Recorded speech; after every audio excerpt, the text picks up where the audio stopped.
Oh, There we go. Got it going. Hmm. somebody did it. Okay. Okay, we'll give it a few more minutes. Still have some folks coming in for another minute or so.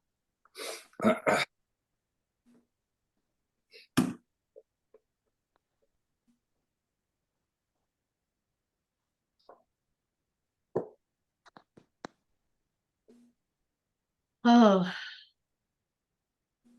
Well, I wrote to Dora asking, did you guys have a meeting last week? Because I No. missed it. You couldn't come, John, so I didn't know if Yeah, I I don't was. know. I don't think we did we? I don't think we did either. I just wondered if there was ever any discussion about Brian going forward with the making us into a 503, is that what it's called, or not a nonprofit? There hasn't been any further discussion on that. Okay. All right, why don't we get started? No, he's like going for the breaking the house for the. Oh, thank you all for joining. My name's John Henderson, with the Coloradans for Metro District Reform, many of whom are on the call with us. We started last week with training programs during our regular meetings. The first one was on service plans, and what we are going to talk about tonight are the what I call the very mysterious documents of ballot issues. And we'll talk a little bit about what they are and why you don't know anything about them. We'll likely have time for questions, and I look forward to those. So write them down and fire away when we're done. The only thing I would ask is the chat gets really distracting if people are hopping on that and talking. There's no way I can pay attention to it. And if I drift in that direction and see it, it can be a little distracting. So I'd ask if you all might not hold off on those until we have the questions, and then you can chat away, and we'll also handle the questions orally. Okay, well, welcome, and let's get started. Let me pull up my PowerPoint here real quick. Okay, mysterious ballot issues. What are they, and why have we never heard of them? And just as a beginning footnote, last week we talked about service plans. Service plans are one of the documents, probably the most certain document that you will find on a website if you have any documents on your website at all. Even those can be difficult to find if your district is not up to date on the website, doesn't have a website, or they have just decided not to share it with you. But the ballot issue, and we'll also mention briefly the bond prospectus, are both documents that are unfortunately never posted on websites, never shared in document depositories with residents by the developer, and you really have to go looking or hunting to find. So let's talk about the ballot issues. Your property taxes just increased by $2,000 a year. And after you express some concern about that, start talking to others about it, someone mentions to you that your Metro District just issued bond debt to pay for the pipes in the ground, which you thought you'd already paid for when you bought your home. You start asking a lot more questions, and somebody shows you or mentions a bond prospectus, again, which most folks never see. If you have an idea, or you've heard that a bond's been issued, you can go to a website that will show you what there is to read about that bond. You Google EMMA, EMMA, bonds, and in the right-hand corner there, you see a spot to search. Type in the name of your metro district, hit enter, and you'll see what there is to see, if anything, about bonds.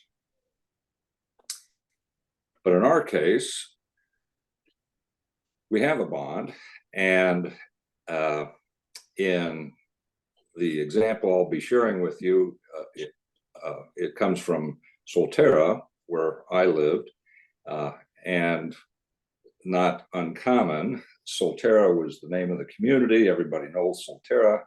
Fossil Ridge Metro District was the name of the Metro District. Nobody knows anything about Fossil Ridge unless you get a bill from the Metro District, but that is where we found the bond prospectus.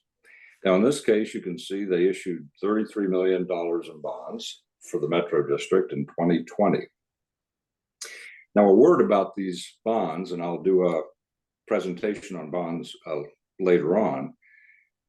These bond prospectuses are prepared by literally legions of attorneys and bond houses, to anywhere from 150 to 250 pages in length, and they have a wealth of information about your metro district. And one of the what I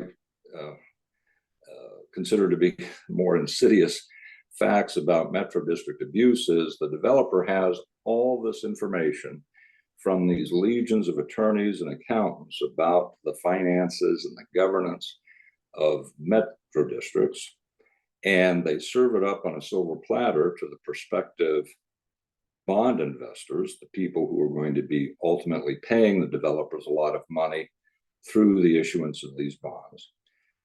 So the information is served to them on a silver platter, and yet they can't even give you a half page of information from this bond prospectus to tell you what you're getting into when you purchase in a metro district. And as we'll see, one of the things that they talk about in the bond prospectus is something called TABOR. And as they explain here, and this is accurate information, that under TABOR,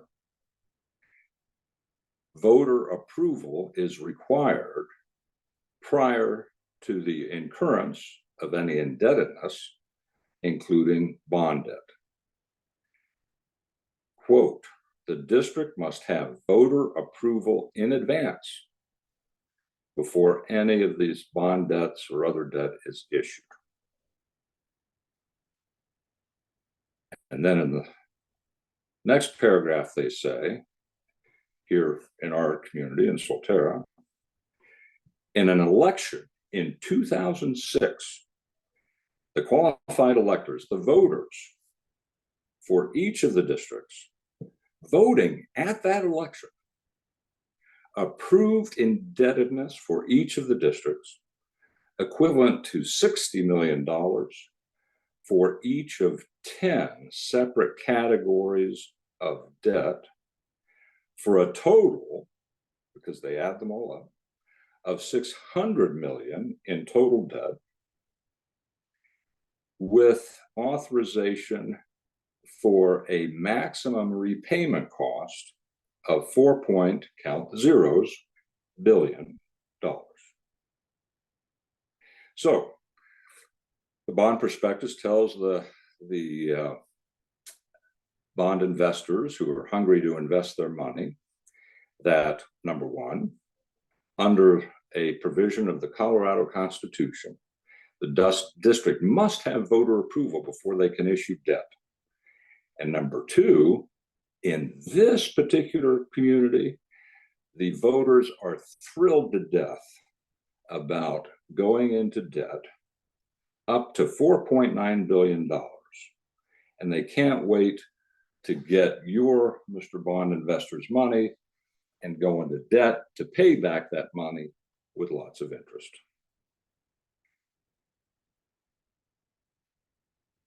And we know something from the service plan that the developer promises the city that the district he is creating will comply with the provisions of Tabor, which required an election. So as I was going through this, I said, well, what election and who were these people that voted to put me into debt for $4.9 billion? Well, I started to look for this ballot issue, whatever the heck that was. And believe me, it took me a couple of months to find it. If you're lucky and you go to DOLA, and under the elections section, there's something called Certificate of Election Results before the residents got on the board. That is the ballot issue. And here's what that looks like. Oh, I'm sorry. If it's not in DOLA, and from my experience, that Certificate of Election Results under the Elections tab in DOLA is probably only there maybe 20% of the time for metro districts where I've researched and evaluated the district. So in those cases, and 80% of the time, I have to go to the court docket, and this is what that looks like. And I don't know how lay people get access to this without the help of an attorney. I'm an attorney. I pay $15 every time I do this. This is what it looked like for our district. This is the case that the court opens when the district is created, and it stays there forever. This was created in 2006. And I looked through the docket, and there it is. The election results, Exhibit D to the motion for an order calling for an election. And I open that up.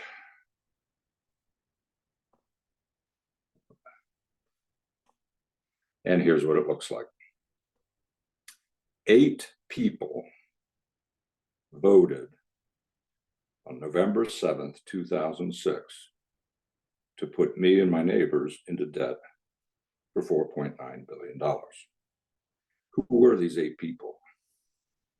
Well, we can see from the candidates for the board, we get an idea as to who they were.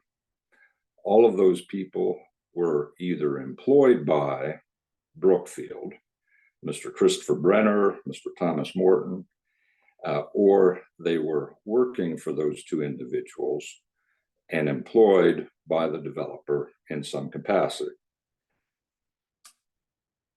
I know those names well because several of them were recalled when we figured out what was going on. So these 8 people had that election in 2006, and not one of them will ever be a resident. Not one of them will ever pay taxes. And yet they were voting in the Tabor election to impose $4.9 billion of debt on us. And yes, I'm sure some of you are wondering, was that ever disclosed to the bond investors when they got that prospectus? And the answer is no.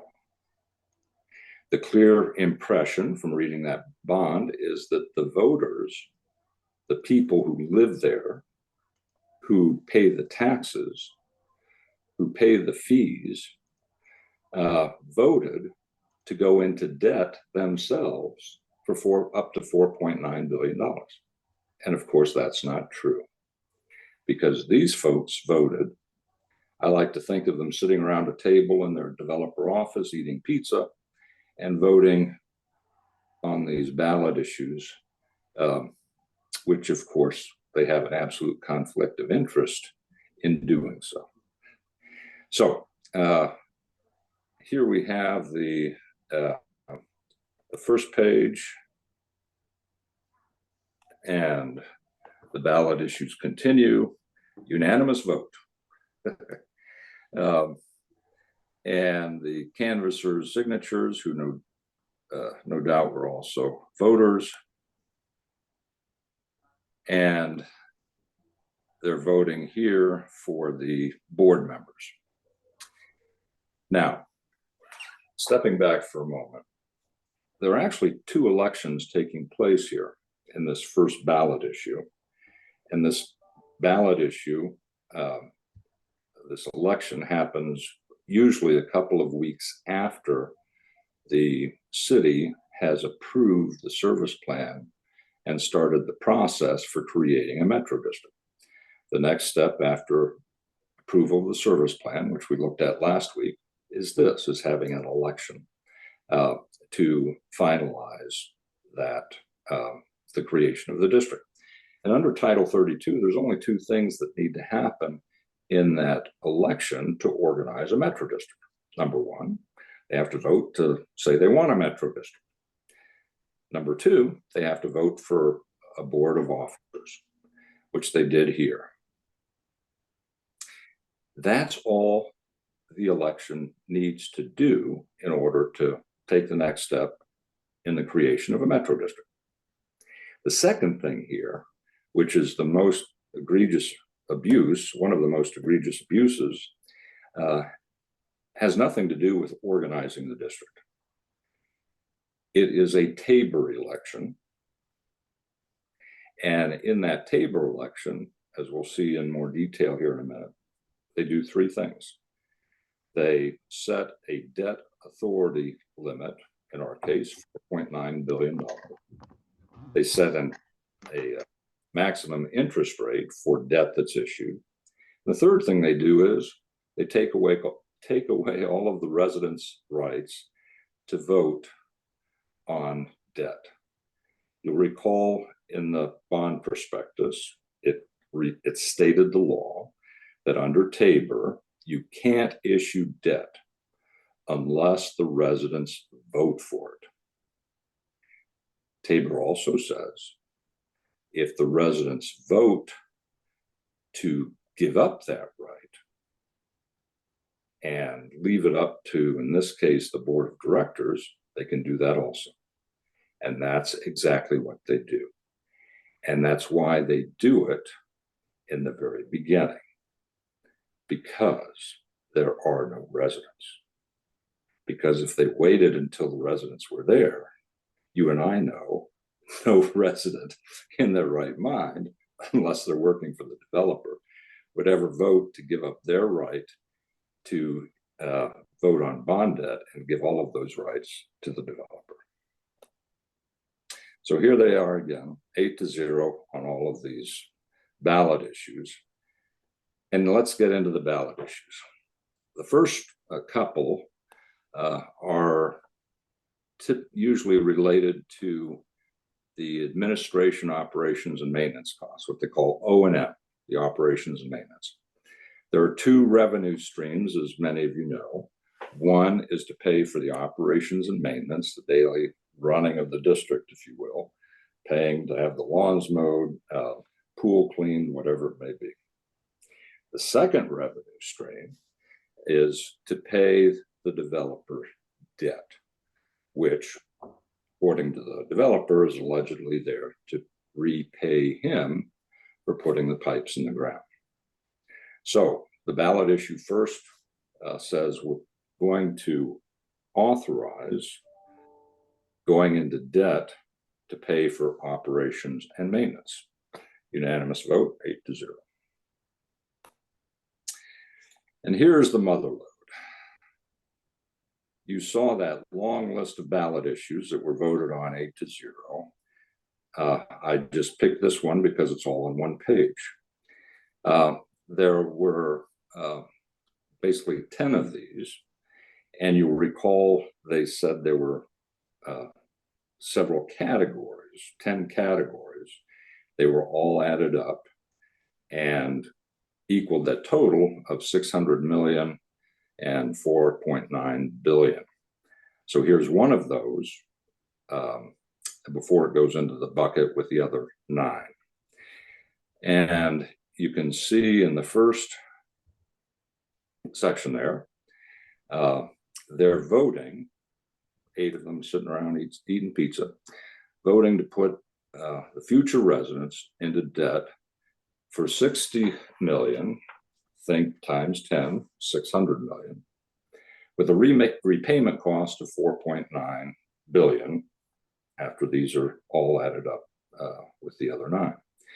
So the first number, the 600 million, is the principal of the debt. The 4.9 billion is the principal plus interest. Wow. The second, Wow. I've got the blue underlining there that indicates what this particular bucket is for. This is to pay for traffic and safety controls on streets and highways. There's one of these for mosquito control. Now, I know there are mosquitoes now, but back in when I was working on this, there were no mosquitoes in Solterra, but they just created these buckets so they could have another 600 million, I'm sorry, 60 million that they could add to reach the total they wanted to have. So it doesn't matter whether they ever do any things or not, of these things or not. They put all the money into a bucket and they can spend it on whatever they want to, allegedly authorized to pay for one set of pipes in the ground or another regarding the infrastructure. Okay, so then we've got the debt increase. The second thing they do, thank you very much, is agree with themselves that any debt, that the interest on any debt can go up to 18%. That's not bad. The third thing they do, and this is where they take away your rights to vote on debt in the future. Going back again to the prospectus, which stated accurately the law, under Tabor, you have an absolute right to vote on any indebtedness, issuing any bonds, assessing any taxes. That has to be put to a vote of the residents before it can be done, unless you give up that right. And the developers in this paragraph for each and every metro district in Colorado give up your right to vote. And here's how they do it. In this language, and this is the same language in every bond in every metro district in Colorado, shall this debt be paid from the proceeds of property taxes without limitation or of rate or amount, or with such limitations as may be determined by the board of directors. So the board of directors is going to decide the amount, the mill levy, the interest rate, and as you and I know, people sitting on the board of directors, until the residents figure it out and get them off the board, is going to be the developer who's paying himself this money.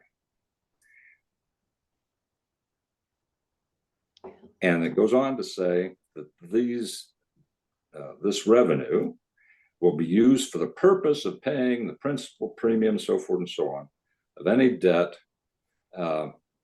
as a voter-approved revenue change, without regard to any limitations, pursuant to Article 10, Section 20 of the Colorado Constitution, which is Tabor.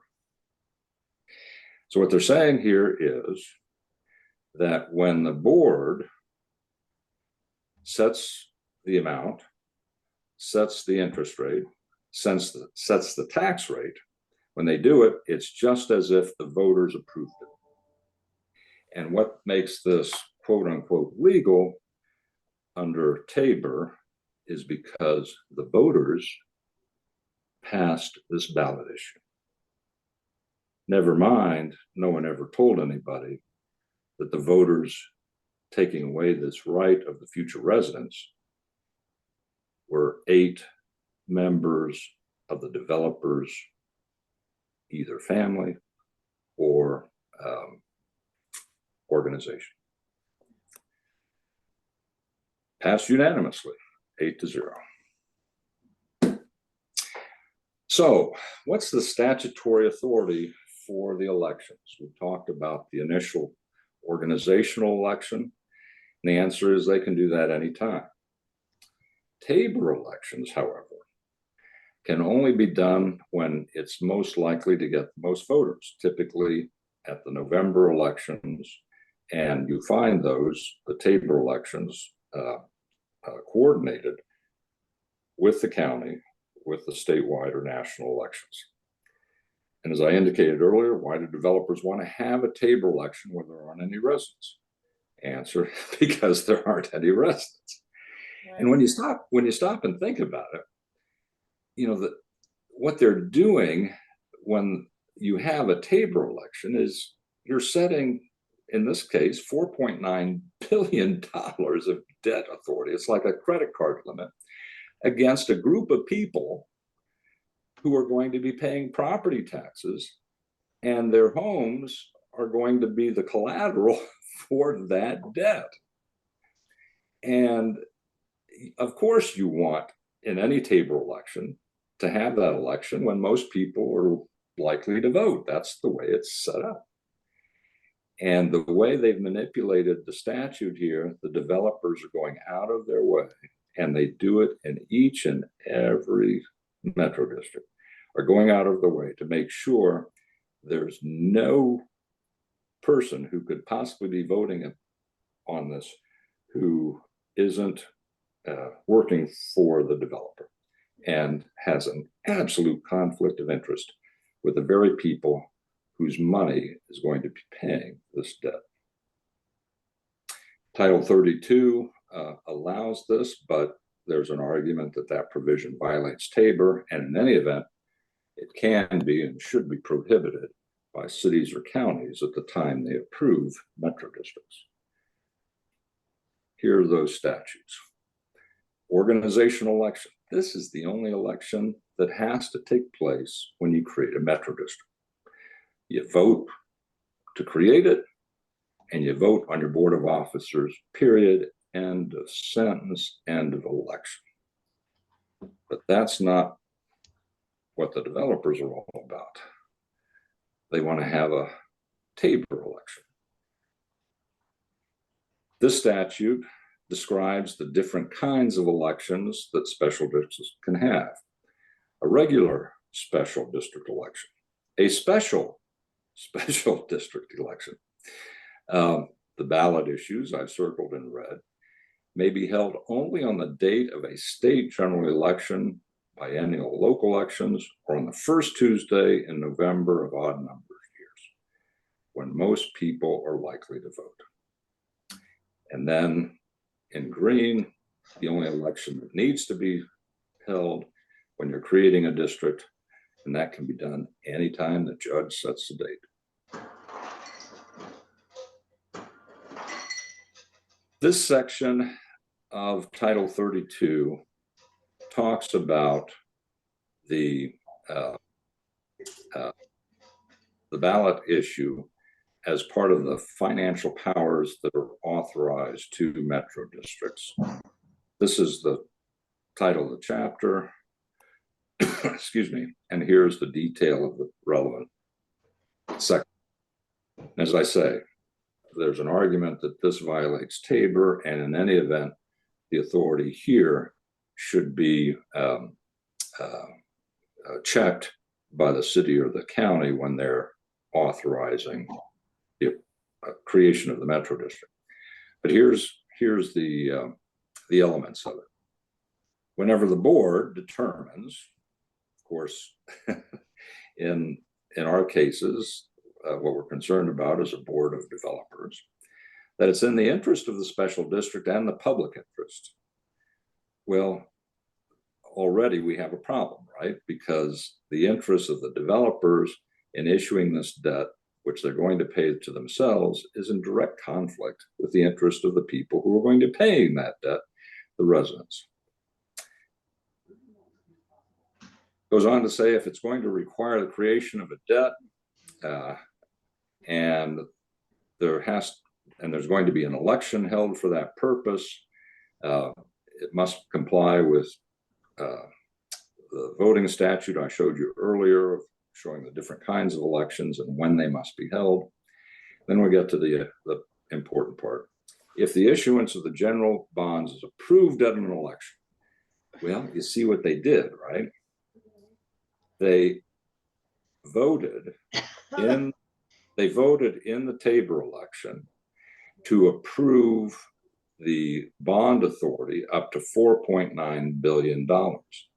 So they have that authority. It's again like a credit card limit, and will never, ever, ever have to submit the question of issuing bond debt to the voters because they already have permission up to $4.9 billion. So even though they did that in 2006, when I moved in 2016,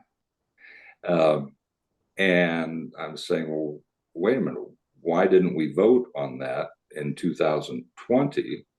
The answer is because in 2006, they already voted to give themselves permission to do that. And how long does that last? Well, there is a limit, up to 20 years. So up to 20 years, they can draw down from that 4.9 billion without ever getting permission from the residents.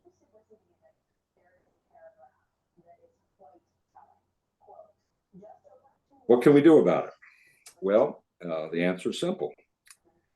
If 8 of the developer's employees sat around the table eating pizza in 2006 to vote to take away my rights, I can vote and have a new ballot issue to repeal what they did and restore those rights. And in fact, in this particular district, that's just what they did. And the voters, the residents, thank you very much, voted to essentially restore their right under Tabor not to issue any debt until there was an election approving it. And here's another one that was drafted up. It's a little bit more explicit. The ballot issue shall the district number 2 be prohibited from incurring any debt without a vote, and shall any debt that's already been issued, to the extent they haven't gotten to 4.9 billion yet, any unused authorization is rescinded.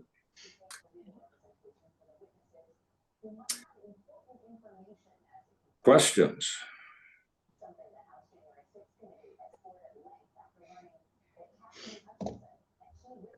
So in those ballot issues, anyone whose full debt has already been issued, you couldn't really do anything about it, correct?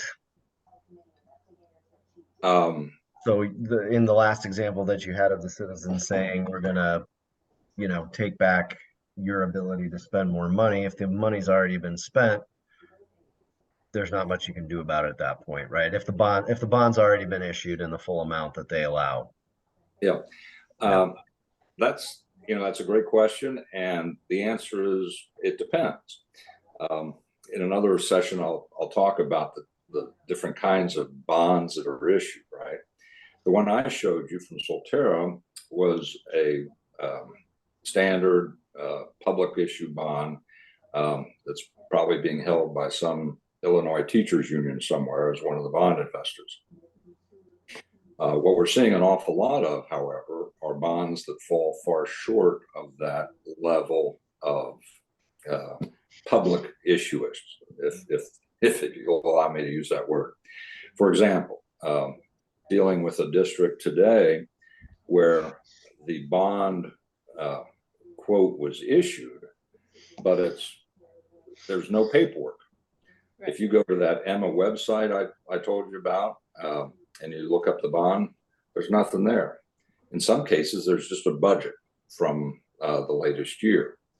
And that's a big wet red flag being waved, saying the developer still owns that bond. It hasn't been sold to a third party. And there's Colorado law to support the proposition that you may not be able to go after the third parties that own that debt, but you may very well be able to go after the developer if the developer still owns that debt. Again, every case is going to be different and specific, but the answer is the door isn't closed. It's not closed. It's still potentially open to either stop payment on the debt that's held by the developer, or through negotiations or the proceedings, recover money from the developer. And again, the foundation to that is an independent, neutral, not paid for by the developer, forensic accounting of where did the money go and how was it spent. In our case, in Solterra, we did a study and we found that we had already paid for the infrastructure when we paid for the cost of the developed lot.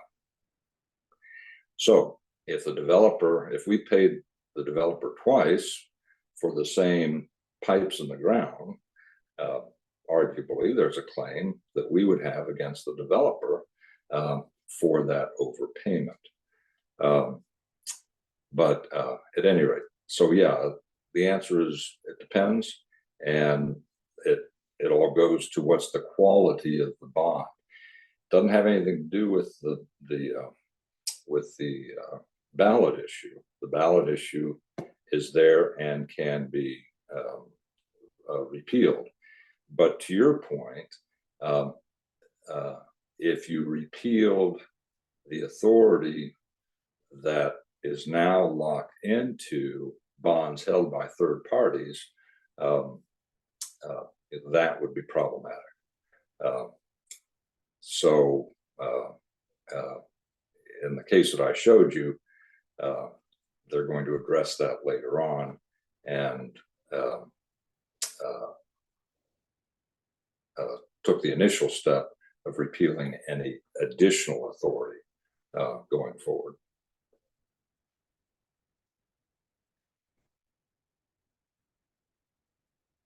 Other questions? I've got another one if no one Yeah. else wants to jump in. Yeah, Okay.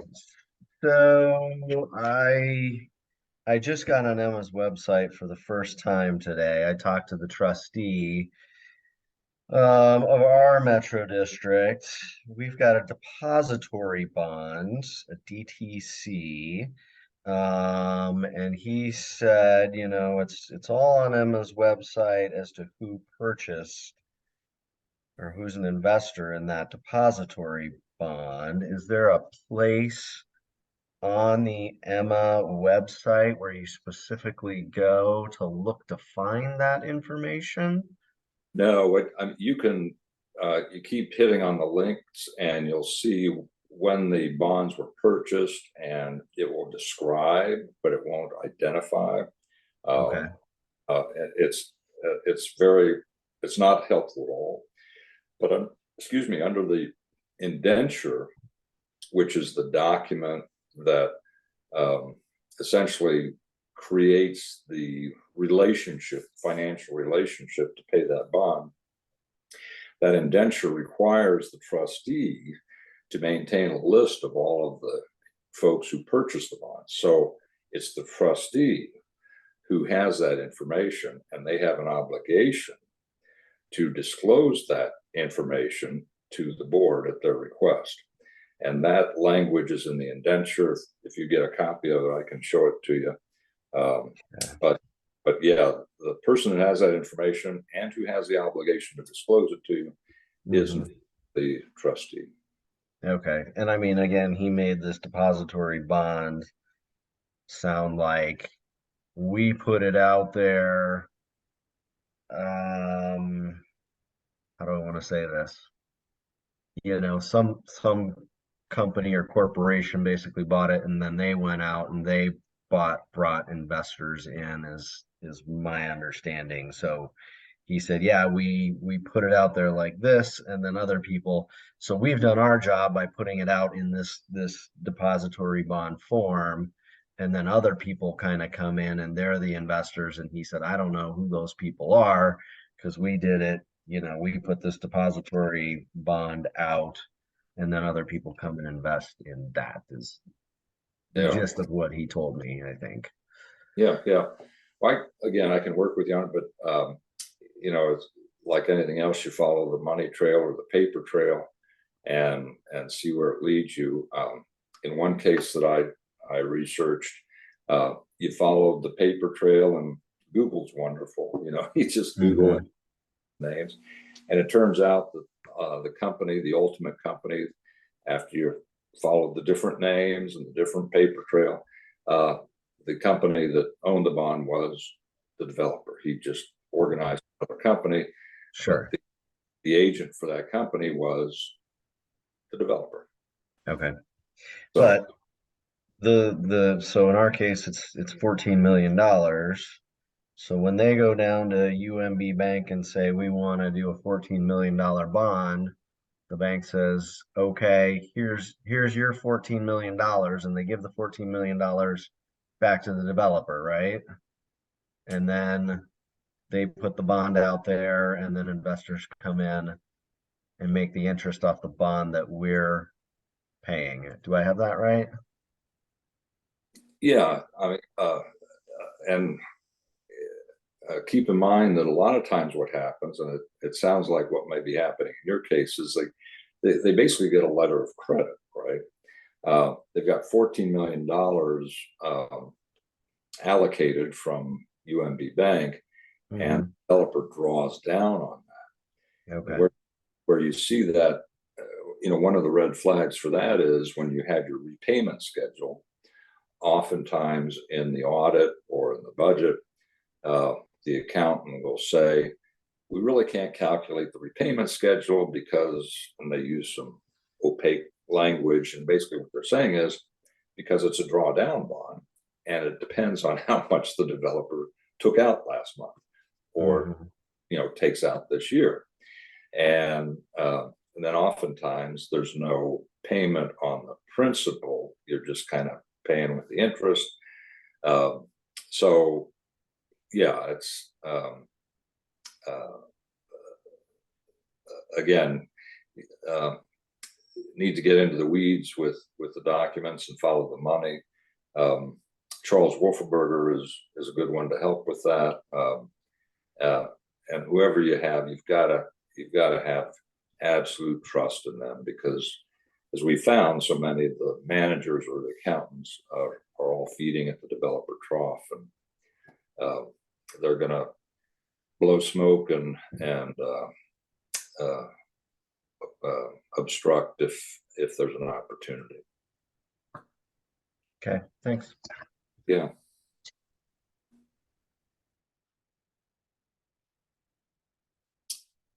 Thank you for those questions. All right, any other questions?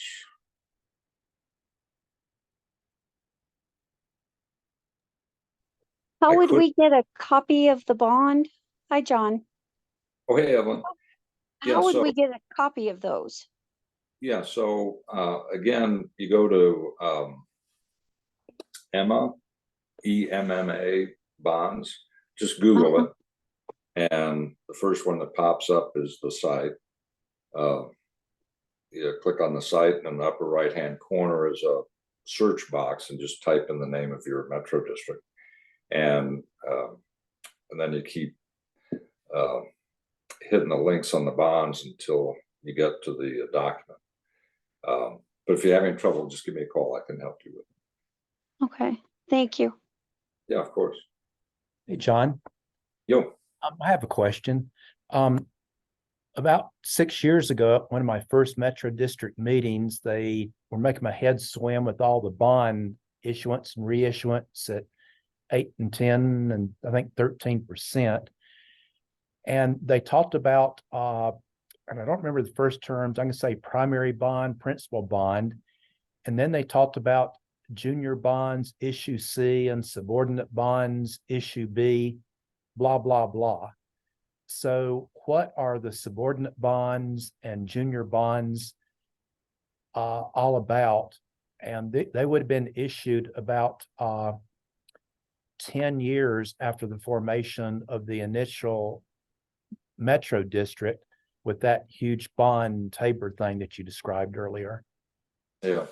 So the junior bonds or the subordinate bonds generally are the name that they give to the developer held bond. In other words, there can be different reasons for it, but if they issue bond debt like ours that goes out on the public market and is sold to third-party investors, oftentimes at the same time they'll issue a junior bond debt, which is held by the developer.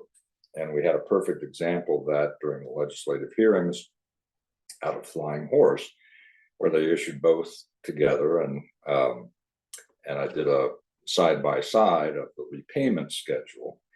And the repayment schedule for the bond that was issued on the public market showed an interest rate, I forget what it was, maybe 4%, and it showed the payments of principal and interest.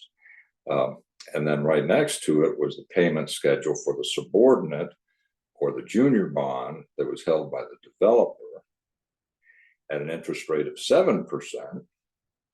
And because the payment of principal was delayed for, I think it was 10 years, the payment of principal was almost twice the amount that was being paid under the competitive bond.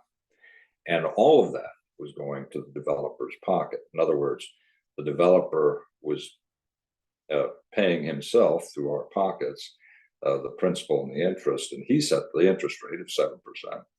And he set the payment schedule, which delayed the payment of principal and increased the amount of interest that was being paid. So, but yeah, that's basically the developer bond. And as many of you may recall, that was the subject of the legislation, the legislative battle we had this year, and the legislature, over strenuous objection by many of our supporters, went ahead and approved and created a safe harbor for that developer bond transaction, notwithstanding the abusive nature of it.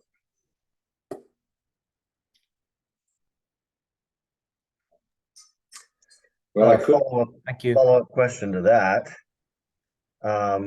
So we have got a bond, and then we've got a $10 million developer note, which sounds very similar to this. Well, I think it is subordinate debt, which, you know, they say isn't going to get paid for 40 years. Is that something that we should have a vote on and say, we're going to get rid of this because, you know, we haven't been paying on it, there's no third party involved? Is that something that we as citizens could take a vote on and say, hey, we're wiping out this $10 million? Well, you wouldn't even need a citizen's vote on that. If you've got the majority of the board, you could simply terminate that note.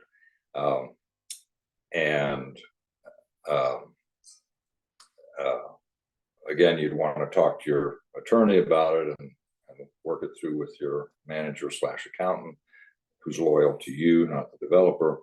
But yeah, that's a low-hanging fruit, because that isn't even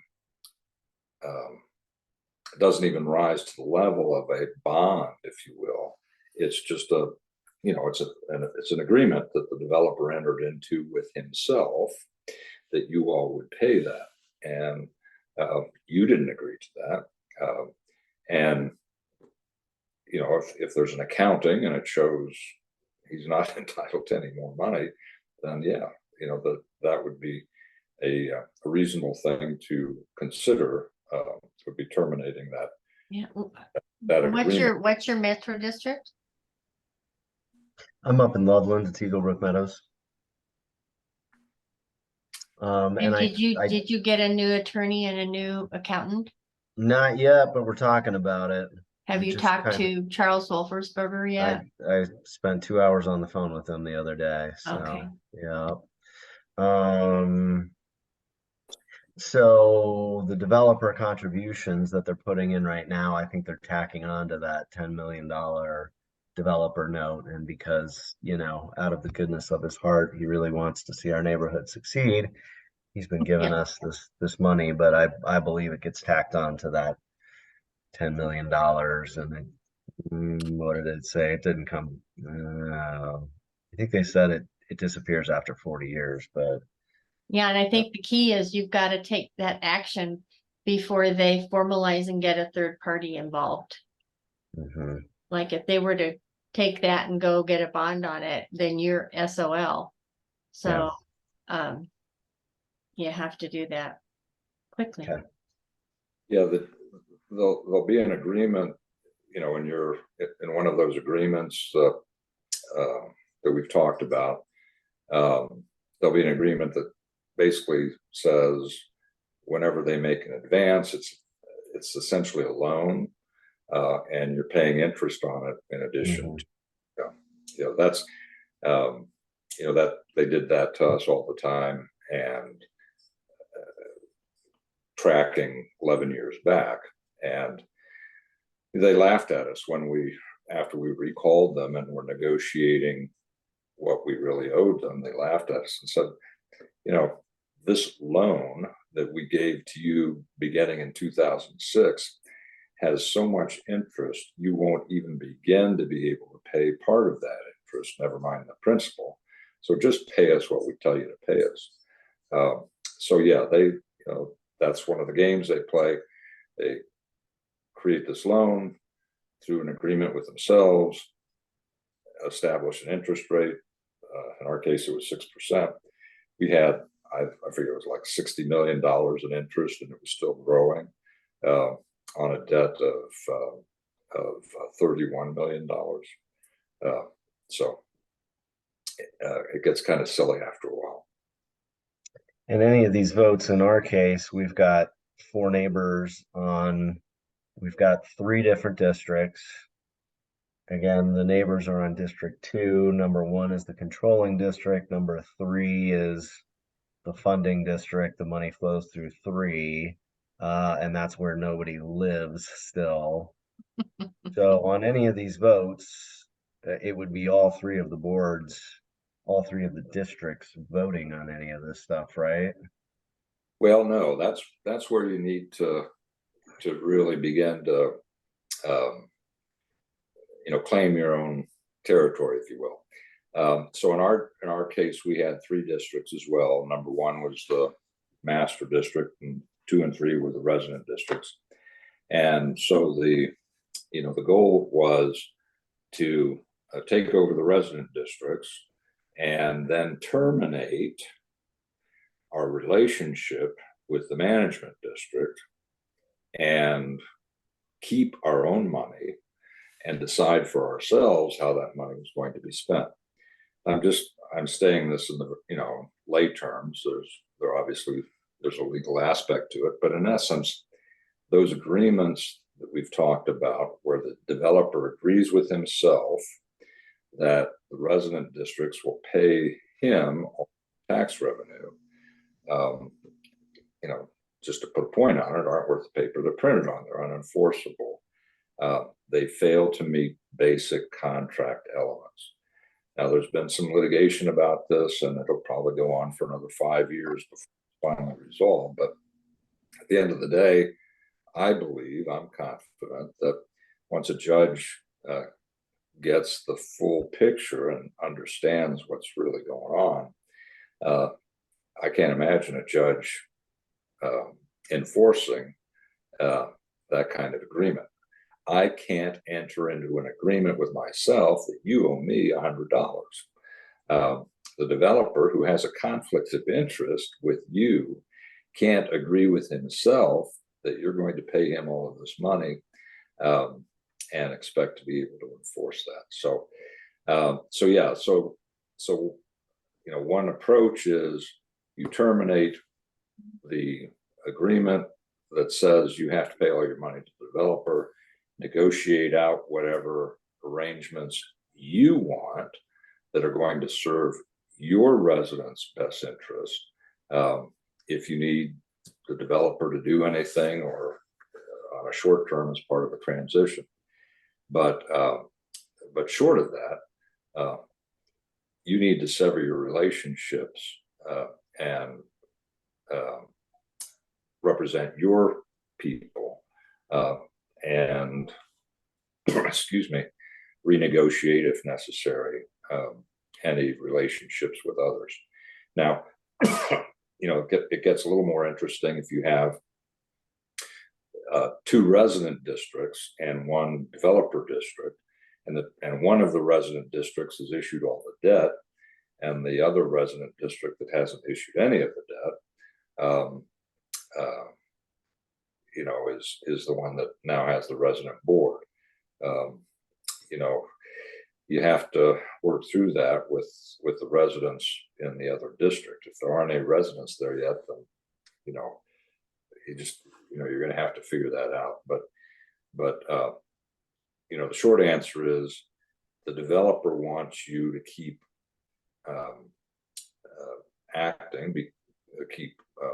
behaving as if he's in charge, as if the Massford district is still the controlling district, and as if you can't do anything without his permission or his vote.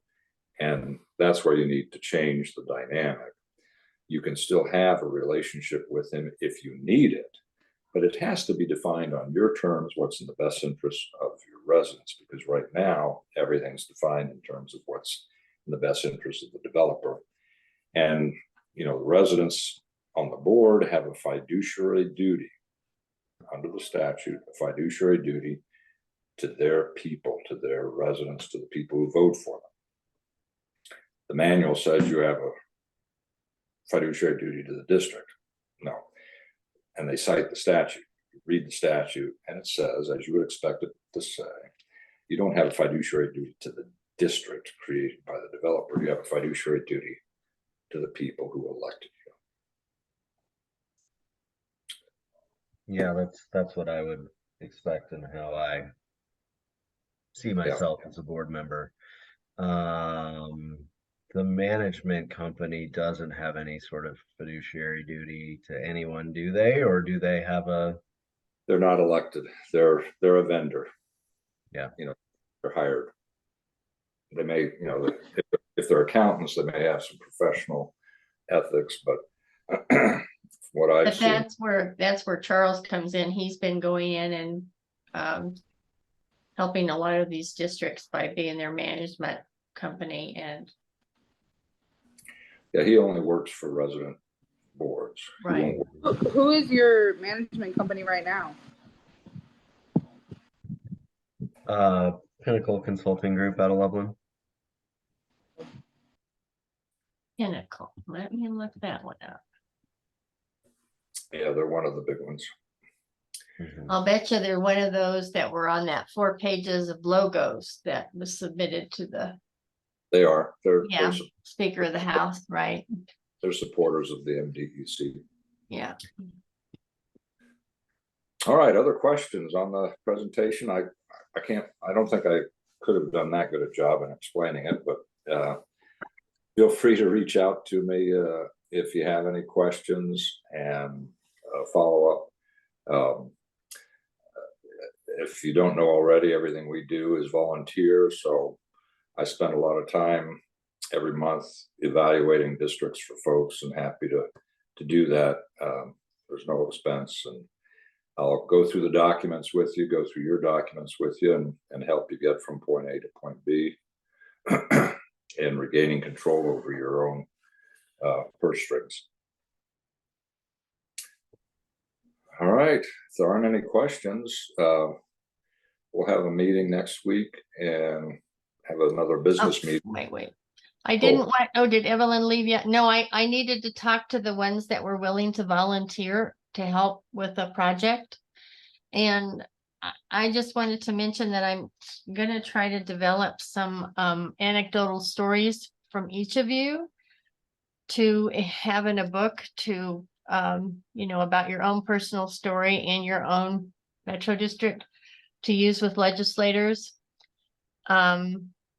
But one of the things I want to do for this training that we're going to be doing August 10th is to show how many elections were not held. And I just need some help with that, researching it for the major counties. If Gail, I think you and Evelyn and Gina said you were willing to help. I didn't remember if anybody else said they were. Yeah, let's- I'm ready. Just tell Okay, me well, if what, you guys will stay on for a minute, I can. Yeah, show you. let's excuse the rest of the group. Okay, Folks are welcome to stay if they'd like to, but Yes. thank you all very, very much. And now, John, are you the host? Can you make me host? Thank you. yeah, I can just leave it open for you. There's no problem. Okay, or if you want to make me host, I can close it, whichever you want to do. Yeah, no, just sign out. I'll check it later. Okay. Thank you all. Nice to meet Thank you. you. thank you, Okay. John.